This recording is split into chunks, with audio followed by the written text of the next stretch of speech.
이와 같이 성령도 우리의 연약함을 도우시나니 우리는 마땅히 기도할 바를 알지 못하나 오직 성령이 말할 수 없는 탄식으로 우리를 위하여 친히 간구하시느니라. 아멘. 네, 우리가 이 성경에서는 하나님께서 자신을 나타내시고 자기를 소개하는 여러 가지 장면들이 기록되어 있는데요. 이제 제가 늘 아주 중요하게 주목하는 장면 중에 하나는 하나님께서 아브라함에게 나타나셨을 때입니다. 예, 그래서 본래 이제 아브라함의 아버지는 이제 이름이 데라예요. 데라. 그리고 고향이 이제 하란이라고 하는 땅이 고향이에요. 근데 데라가 세 아들을 데리고 이제 갈대아 우르라고 하는 지역에 가서 거기가 뭐 그때 굉장히 번성하는 지역이고 비옥한 땅이라서 그곳에 가서 이제 어떤 일을 하다가 이제 실패를 했어요. 그래서 세 아들 중에 이제 한 아들은 죽고 그 죽은 아들의 아들이 이제 그 롯입니다. 롯. 그리고 실패해가지고 그 아버지가 다시 돌아올 때 그 아들 한 명과 손자 이제 그 정처가 없죠. 정처는 손자 한 명. 그래서 아브라함과 롯을 데리고 하란으로 다시 돌아왔을 때예요. 그래서 하란에서 이제 잘 지내다가 이제 그 데라가 죽고 그때 이제 아브라함이 이제 거기서 일을 잘하고 있을 때 하나님께서 그 아브라함에게 나타났습니다. 근데 여러분 어떤 영적인 존재, 지금 우리가 볼 때는 그분이 하나님이신 것을 우리 성경을 읽어서 알고 있죠. 근데 아브라함에게 어떤 영적인 존재, 신적인 존재가 나타났을 때 이게 누구신지 알지 못하겠는 거예요. 그러니까 물어봐야 되겠죠. 누구신지. 어떤 신적인 경험을 했을 때 내가 지금 경험하고 있는 어떤 이 영적인 경험, 신적인 경험이 무엇인가를 이제 알아봐야 되겠잖아요. 그래서 누구십니까? 이렇게 물어봐요. 물어볼 때 하나님 뭐라고 말씀하시냐면 엘샤다이라는 말을 합니다. 엘샤다이. 그래서 엘샤다이라고 하는 그 말은 나는 전능한 하나님이다 그 얘기예요. 그래서 영어로는 I am God Almighty라고 기록이 되어 있습니다. 나는 전능한 하나님이다. 이것이 우리 모든 믿음의 시초예요. 예. 여러분 아브라함을 믿음의 조상이라고 부르지 않습니까? 우리 모든 믿음의 시초, 모든 믿음의 배경은 뭐냐 하면 하나님은 전능하신 분이시라는 것입니다. 근데 여러분 하나님께서 나는 전능한 하나님이다 이렇게 말할 때 충분히 그 의미가 우리 마음에 전달되고 있습니까? 예. 그 얘기를 왜 하시는 겁니까? 여러분 그 책 한 권을 써서 전부 구구절절하게 다 설명할 필요가 없어요. 나는 전능한 하나님이시라고 하는 그 한마디가 우리에게 충분한 의미를 전달하고 있는 것입니다. 나는 전능한 하나님이다. 어떤 의미를 전달하고 있는 것입니까? 우리의 삶에 풍성한 은혜를 약속하고 계시는 거예요. 할렐루야. 예. 우리의 삶에 정말 연약하고 힘겨운 우리의 삶에 전능하신 하나님이 나타나셨다는 것입니다. 여러분 오늘 이곳에도 하나님이 이곳에 계시고 하나님이 자기를 소개하실 때 나는 뭐라고 소개하신다고요? 전능한 하나님이시다. 나는 전능한 하나님이다. 그렇게 말씀하시는 이유는 뭐라고요? 우리의 삶을 도우시고 함께 하시겠다는 뜻입니다. 그래서 풍성한 여러분 나는 전능한 하나님이라고 할 때 그 의미가 우리 마음에 충분히 전달이 돼야 돼요. 나와 상관없는 이야기가 아니라 우리의 삶에 또 우리의 인생 여정에 하나님께서 전능하신 능력으로 함께 하시겠다는 뜻입니다. 그래서 여러분 이 성경은 무엇을 얘기하냐면 전능하신 하나님의 그런 역사하심을 계속 성경 기록하고 있습니다. 예, 넘치는 은혜, 풍성한 은혜를 하나님은 베풀어주고 계신다는 것입니다. 우리는 그 홍해를 가른 사건, 우리가 그 사건을 보면 전능하신 하나님의 이야기를 너무 잘 알 수 있습니다. 예, 당시 세계 최고의 기병대, 세계 최고의 군대인 바로의 기병대가 이스라엘 백성을 아주 빠르게 뒤쫓아오고 있습니다. 그리고 앞에는 이제 홍해 바다가 놓여 있는데요. 성경은 하나님께서 동풍을 불게 하셔서 물을 좌우에 벽이 되게 하시고 그리고 땅을 바람에 말려서 육지와 같이 마른 땅을 육지와 같이 건너게 하셨다고 성경은 기록하고 있습니다. 할렐루야. 근데 여러분 한번 생각해 보세요. 어떤 분은 그래요. 잘못 알고 있는 겁니다. 예, 그때 당시에 고고학이나 원어 같은 걸 다 살펴보면 그것은 그냥 갈대밭이었고 또 뭐 물이 발목까지밖에 안 왔기 때문에 이스라엘 백성이 건널 수 있었던 것입니다. 뭐 그렇게 주장하는 이야기도 있어요. 근데 여러분, 그게 갈대밭이었고 물이 발목밖에 오지 않는 그런 곳이 맞습니까? 네.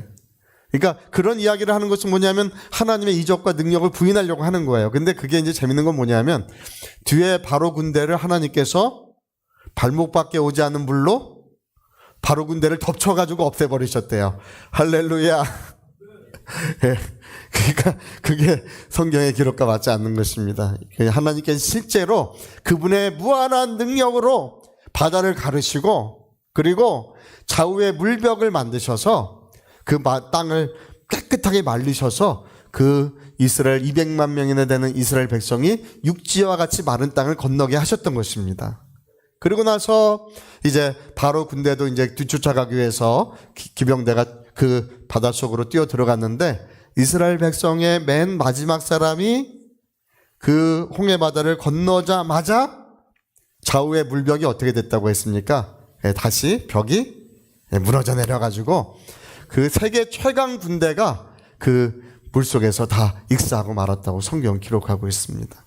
여러분, 그것이 뭐냐면 나는 전능한 하나님이다. 우리에게 풍성한 은혜를 약속하고 계시는 것입니다. 우리의 삶에 우리의 모든 것들을 하나님이 지키시고 그분의 능력으로 함께 하시겠다는 것을 말씀하고 계시는 것입니다. 할렐루야. 여러분, 오병이어의 이적 기억하십니까? 오병이어의 이적. 그 예수님 말씀하신 것처럼 기진하여 저들이 쓰러질까 하노라 이렇게 말씀하셨는데 먹지 못해서 쓰러질 사람들이 거의 10,000명 가까이 있었습니다. 며칠째 예수님을 그 빈들까지 쫓아왔어요. 그들은 이미 굶주렸고 돌아가다가 이제 예수님 알고 계셨어요. 그들이 너무 굶주려서 허기져서 돌아가다 쓰러질 사람들이 많이 있다는 걸 예수님이 알고 계셨어요. 성경이 기록하고 있습니다. 근데 어떻게 하셨나요? 너희가 먹을 것을 줘라 이렇게 말씀하십니다. 제자들이 이제 가지고 오는데 뭘 가져옵니까? 어린 아이의 도시락을 가져오지 않습니까? 떡 5개와 물고기 2마리를 가지고 옵니다. 여러분, 성경에 예수님이 그걸 가지고 이제 그 많은 사람들을 다 먹이셨다고 되어 있는데요. 어떤 사람은 또 그렇게 얘기해요. 당시의 떡은 커다랬었대. 당시의 떡은 커다래가지고 그랬대. 여러분, 그게 어린아이의 도시락입니다. 어린아이가 10,000명이나 되는 그 떡을 짊어지고 왔겠습니까? 10,000명이나 되는 사람을 먹일 수 있는 떡을 짊어지고 왔겠습니까? 그러니까 뭔가 하나님의 능력을 부인해 보려고 하는 거예요. 하나님의 이적과 역사를 부인해 보려고 하는 것입니다. 인간은 그래요. 그러나 성경은 그 자그만 어린아이 도시락인 자그만 떡 5개와 물고기 2마리를 가지고 그 많은 배고픈 사람들에게 충분한 음식을 공급했다고 성경 기록하고 있습니다. 할렐루야. 그리고도 12바구니가 차게 거두었더라. 저는 늘 하나님 앞에 기도할 때 그 이야기를 합니다. 하나님, 12바구니를 차게 거두신 은혜를 주십시오. 할렐루야. 뭐든지 넘치는 은혜가 우리에게 약속되고 있습니다. 그냥 적당히 그만큼만 주시는 법이 없어요. 성경에 7강줄의 역사도 기록되어 있습니다. 7강줄이 12바구니가 의미하는 것은 넘치는 은혜를 주신다는 것입니다. 언제나 하나님은 넘치는 은혜를 주시는 분이세요. 그 모든 것을 채우고 어떻게 하신다고요? 넘치게 하시는 역사가 있다는 것입니다. 그게 나는 엘샤다이다. 아브라함이 나타나셨을 때 엘샤다이, 나는 전능하신 하나님이라고 하는 그 의미를 그렇게 전달하시는 거예요. 여러분, 더 많은 말이 필요치 않아요. 그 한마디면 됐다, 괜찮다, 할 수 있다. 우린 그렇게 믿을 수 있습니다. 할렐루야. 그래서 여러분, 오늘 하나님께서 우리에게 여전히 변함없이 우리에게 나타나시고 오늘도 말씀하시는 것은 하나님, 나는 이런 어려움이 있습니다. 나는 이런 급한 일들이 있습니다. 도저히 내가 힘으로 해결할 수 없는 문제들이 있습니다라고 하나님 앞에 기도할 때 하나님은 뭐라고 말씀하신다고요? 나는 전능한 하나님이다. 그 한마디면 되지 않아요? 할렐루야. 그거면 충분한 거예요. 나는 괜찮아. 나는 너와 함께하는 나는 전능한 하나님이다. 오늘 이 말씀을 우리가 개인적으로 받아들여야 될 줄로 믿습니다. 뭐 아브라함에게 하신 이야기, 뭐 이스라엘 백성과 함께 하신 이야기, 뭐 그때 옛날 옛적의 그 이야기가 아니라 오늘 하나님께서 나와 함께 하시고 나에게 하시는 말씀으로 받아들여야 될 줄로 믿습니다. 하나님은 죽은 자의 하나님이 아니시라 살아있는 믿음을 가진 자의 하나님이시라고 했습니다.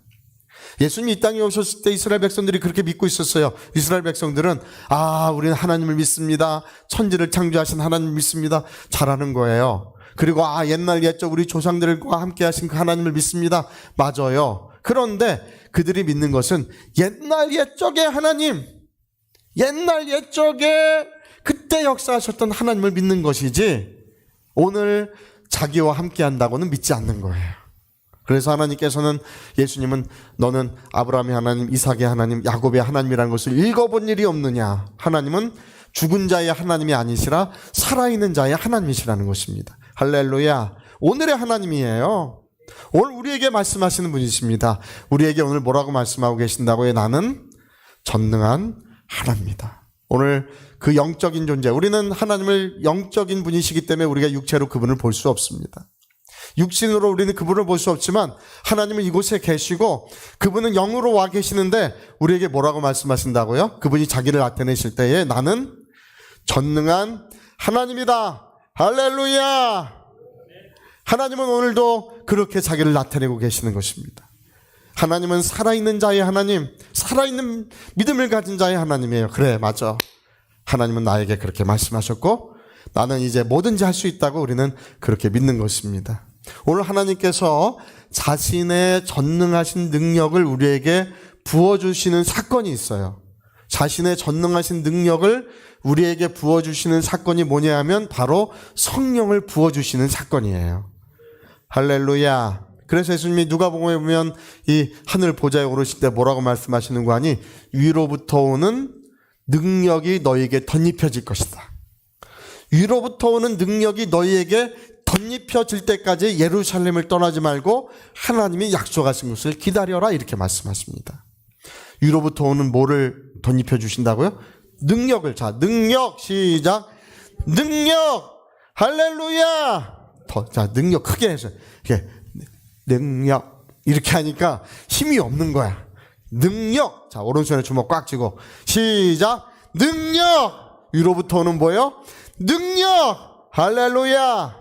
자, 위로부터 오는 능력이라고 할 때 그 능력은 전능하신 하나님의 모든 능력을 의미하고 있는 것입니다. 성령은 이 모든 만물을 창조한 능력이시고 홍해를 갈랐던 그 능력이시고 예수님이 오병이어의 이적을 행하실 때 그 능력이 바로 성령이셔요. 성령은 위로부터 오시는 전능하신 하나님의 능력으로 우리 가운데 오시는 분이십니다. 그래서 예수님이 마지막 하늘 보좌에 오르실 때 엘샤다의 전능하신 하나님의 능력이 너희에게 덧입혀질 것이다.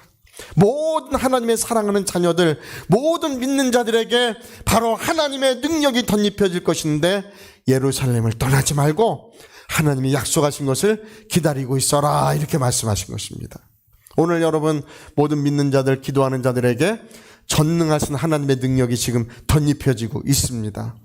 예수님이 이 세상을 떠나실 때요, 이 세상을 떠나가실 때 우리 요한복음 10장에 보면 이렇게 기도하시는 장면이 있습니다. 나는 이제 아버지께로 갑니다. 그리고 내가 저들을 아버지께로 다 데려가는 것이 아니고 저들은 세상에 있습니다.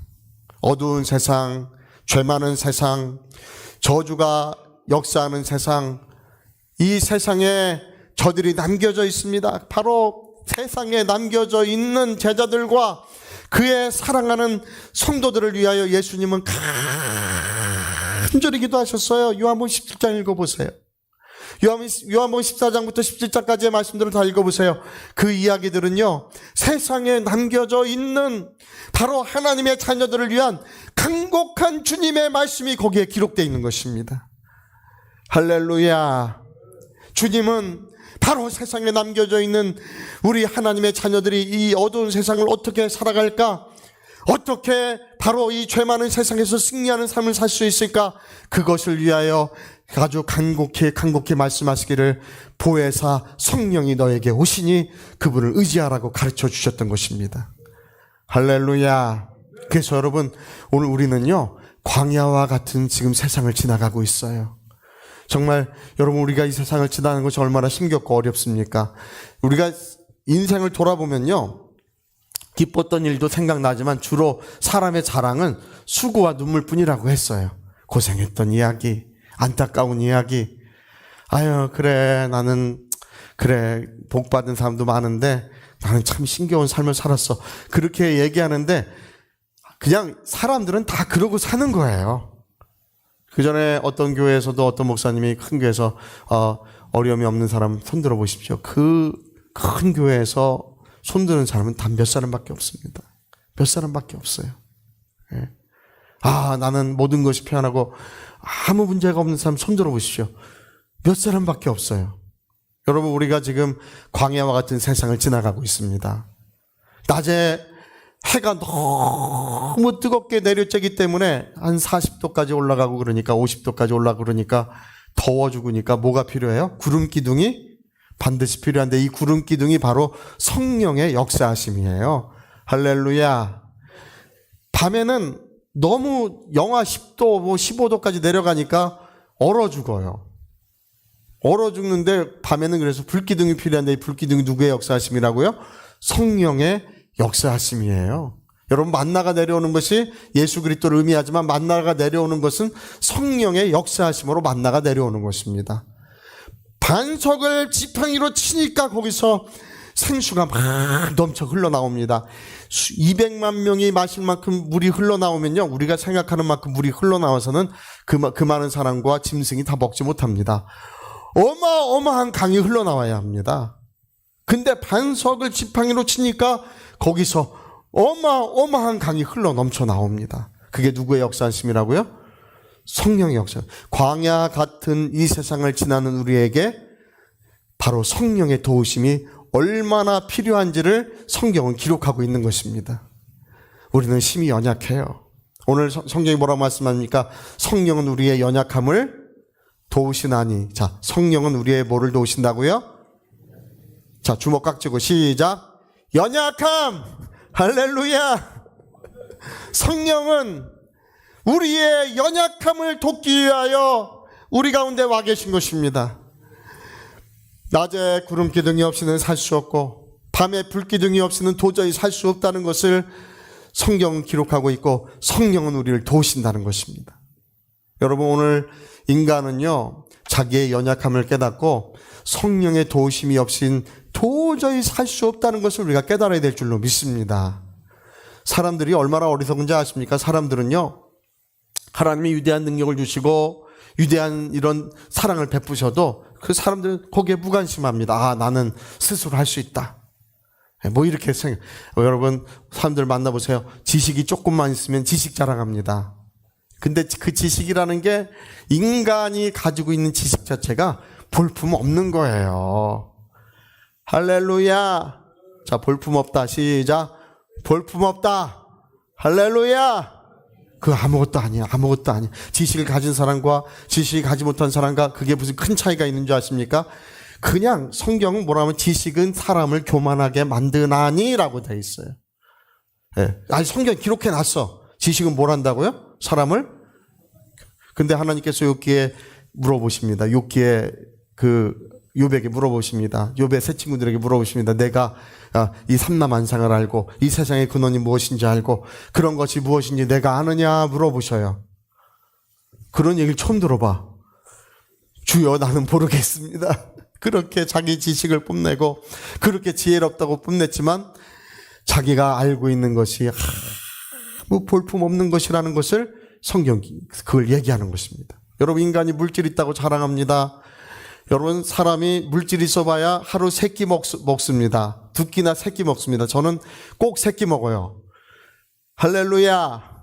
저는 새벽 예배하니까 새벽 예배 끝나면 배가 너무 고파요. 새벽 예배 끝나고 먹고 새벽에 밥 먹으면 12시 되면 또 배가 너무 고파요. 또 12시 돼서 먹고 12시에 밥 먹으니까 저녁 7시만 되면 또 배가 너무 고파요. 저녁 7시 되면 또 먹고. 할렐루야. 그래서 우리 사모님이 좀 고생이에요. 새끼를 챙겨주느라 고생이에요. 네, 여러분, 사람이 아무리 부유해도 사람이 누릴 수 있는 것에 하나님이 한계를 두셨어요. 그래야 하루 세 끼 먹고, 또 뭐 입어야 한 벌 옷 입고, 자야 여러분 100평 집에서 굴러다니면서 잡니까? 사람은 한 평 공간만 차지하고 사는 거예요. 한 평 공간을 차지하고 살고, 뭐 죽어서도 한 평 공간을 차지하고 죽는 분도 있지만, 요즘에는 야, 죽어서까지 한 평 공간 차지하면 뭐하냐? 그냥 다 화장하고 그것도 이제 요즘에 없애버리고 있어요. 여러분, 우리 자신들도 그냥 죽어서 한 평 공간 차지하고 계시지 마시고, 너는 흙이니 흙으로 돌아가라고 하셨으니 우린 다 흙으로 돌아갈 뿐이에요. 그 육신은 흙으로 돌아갈 뿐이니 뭐하러 그걸 한 평 공간 뭐하러 차지하고 있습니까? 사람은요, 아무리 물질이 많아도 그게 그렇게 큰 의미가 있는 게 아니에요. 예. 우리가 새끼 밥 먹으면 족한 줄로 알고, 옷 입고 살면 족한 줄로 알고, 발 뻗고 잘 수 있으면 족한 줄로 알고, 행복한 게 최고예요. 할렐루야! 사람이 자족하는 마음이 있으면 행복하다. 우리 디모데서에 기록하고 있죠? 자족하는 마음이 있으면 행복하다고. 그러나 그것을 자족하지 못하기 때문에 그 부유, 탐욕이 일만하게 뿌리가 된다고, 이렇게 그것으로서 자기가 자기를 찌르고 있다고 했습니다. 예, 여러분, 오늘 물질 없다고 괴로워하시는 분은 한 분도 없으시기를 예수 이름으로 축복합니다. 할렐루야! 행복한 사람이 왕이다. 시작. 행복한 사람이 왕이다. 그냥 행복한 게 제일 좋은 거예요.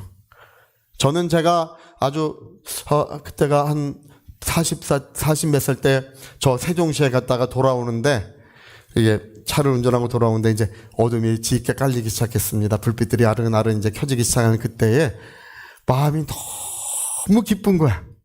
그때 너무 저는 행복한 거예요. 그래서 제가 생각했어요. 야, 사람이 나이 들면 어떠냐? 우리가 얼굴에 주름살 많아지고 그러면 어떠냐? 기력이 좀 떨어지면 어떠냐? 행복한 게 제일이다. 할렐루야! 저는 그때 아주 행복하기로 결심하고, 행복을 잃지 않기로 지금까지 계속 결심하고 살아가고 있습니다. 행복하시기를 예수 이름으로 축복합니다. 얼굴, 거울 보고, 내 언제 이렇게 늙었지? 어머. 이러면서 주름살 늘은 것 좀 봐. 이거 어떡하지? 그러지 마시고, 여러분, 행복하세요. 또 다른 사람 물질 가지고 이렇게 그걸 자랑하는 거 여러분 부러워하지 마시고, 우리가 하나님이 주신 음식을 기쁨으로 먹고, 또 우리가 모든 일에 자족하는 마음이 있으면 행복한 줄로 믿습니다. 할렐루야. 여러분, 물질도 그게 그렇게 대단한 거 아니에요. 지식도 볼품없는 것들입니다. 우리는 지금 사람들은 그래요. 사람들은 나는 이런 것이 있으니까 하나님의 능력 별 관심 없다, 이런 사람들이 있지만 그렇지 않습니다. 우리는 하나님의 성령의 도우심이 가장 필요하고, 이 세상을 지나는 동안에 물질이 좀 없다 할지라도, 지식은 부족하다 할지라도 성령의 도움만큼은 내 영혼에 충만해야 될 줄로 믿습니다. 바로 하나님이 나에게 주시는 성령, 하나님이 나에게 약속하신 그 성령이 오셔서 나를 도우시고 인도하셔야 되는 것입니다. 오늘 사람들은 그래서 실패하고, 그래서 낙심하고, 눈물 많이 흘릴 때야 비로소 하나님 앞에 와서 하나님 나를 좀 도와주십시오, 이렇게 해요. 그게 어리석은 인생의 모습들이에요. 그냥 인생은 다 똑같아요. 다 비슷비슷해요. 다 그렇게 살아갑니다. 그러나 지혜로운 사람들은 뭐냐 하면, 지혜로운 사람은 바로 하나님의 성령을 날마다 힘입어 살고 그 성령의 도우심 속에 사는 것이 지혜로운 인생인 줄로 믿습니다. 원래 지혜라고 하는 말은 호크마라고 하는 말인데, 이것은 판단력이라는 뜻도 되지만 하나님께 무릎 꿇다는 뜻이에요. 하나님을 순종하고 무릎 꿇는 것이 인생 최고의 지혜예요. 할렐루야. 여러분, 하나님의 성령을 힘입어, 그의 능력을 힘입어 사는 것이 인생 최고의 지혜인 것입니다. 그 전에 어떤 목사님이 어떤 교회에 어떤 장로님이, 그 교회는 그 장로님이 친인척 가까운 사람들이 교인의 3분의 1 정도가 됐었대요. 많은 숫자고 재정은 절반 이상이 넘었대요. 그 장로님을 중심으로 모여 있는 거라 뭐 그 장로님이 대단히 교회에서 중요한 그 역할을 가지고 있었다는 것입니다. 근데 그 장로님이 뭐라고 말하냐면, 나는 우리 교회에서 뭐 성령의 역사를 말하거나 방언을 말하는 꼴은 나는 못 본다. 뭐 그렇게 말을 했대. 나는 뭐 우리 교회에서 뭐 성령의 역사 이런 거 말하는 꼴은 못 본다. 그건 사도 시대로 끝난 거지. 그거는 잘못된 것이다. 이렇게 이제 주장을 했대요.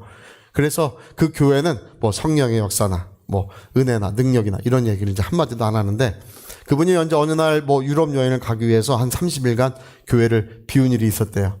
30일 여행 갔는데 그 여행 가셨을 때 그 담임 목사님이 어떤 일이 일어났을까요? 어느 곳에 가셔서 성령의 충만함을 받으시고 새 방언도 말하고, 할렐루야. 그래서 교회가요 갑자기 그 하나님의 말씀을 증거하기 시작하는데 하나님의 임재 속에 휩싸이기 시작하는 것입니다. 하나님의 은혜가 이전과는 좀 다른 거예요. 야, 뭔가 다른데? 뭐가 달라졌지?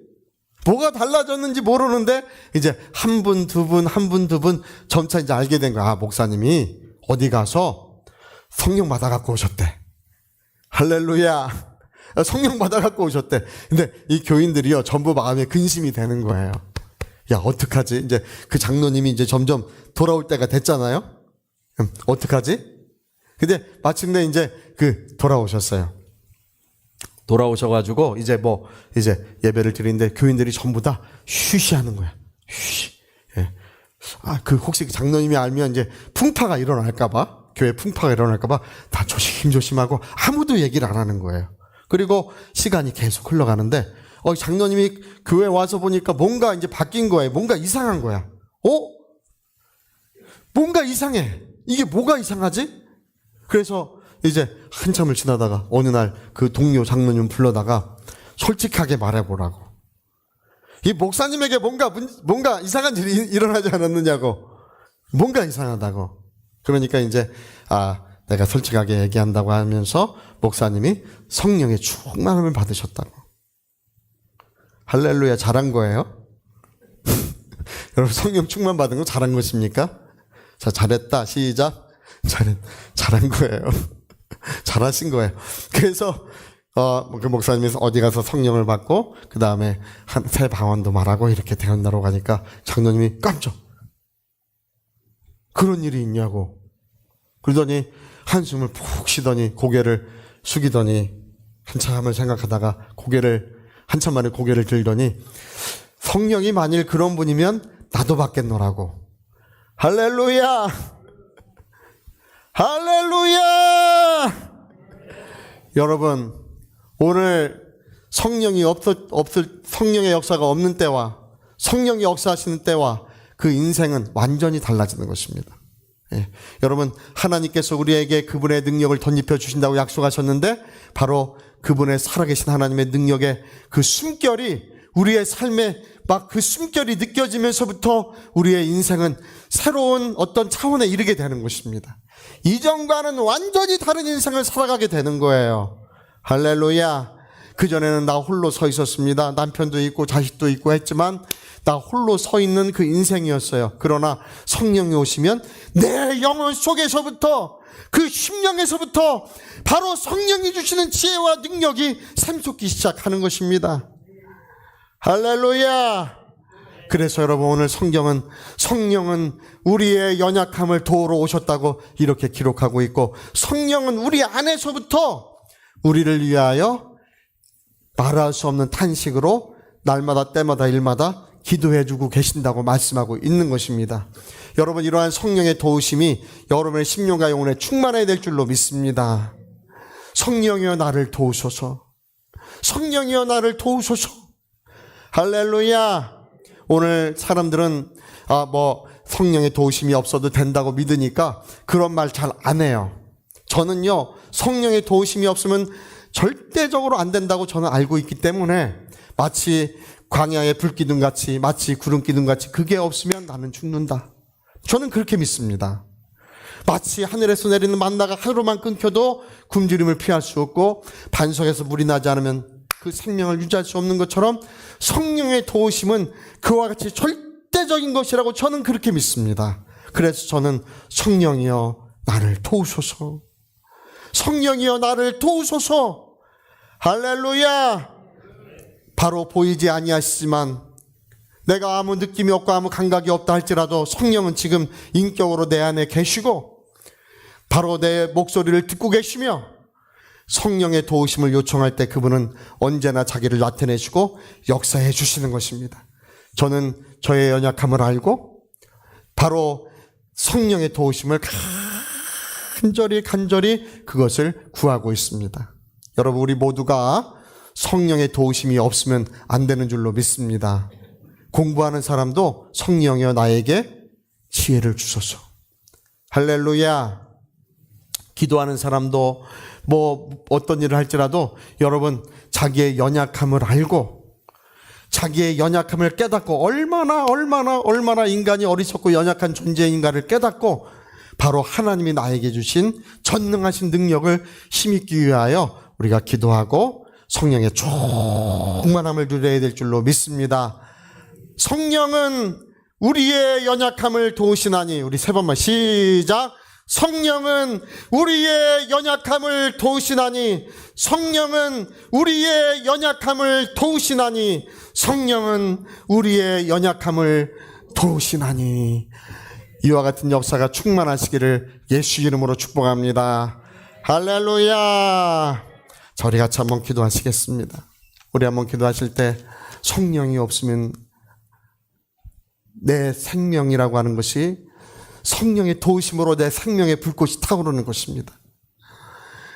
생명의 불꽃이 바로 성령으로 타오를 때 하나님의 영광이 나타나는 것입니다. 하나님, 나 성령의 도우심이 없으면 안 됩니다. 내 연약함을 도우러 오신 성령, 어리석은 나에게 지혜도 주시고 또 나의 믿음을 붙들어 주시고 또 나의 삶에 충만한 하나님의 능력이 나타나도록 성령이 지금 역사하고 계십니다. 하나님, 나를 도와주시옵소서. 우리 위하여 같이 기도하시겠습니다.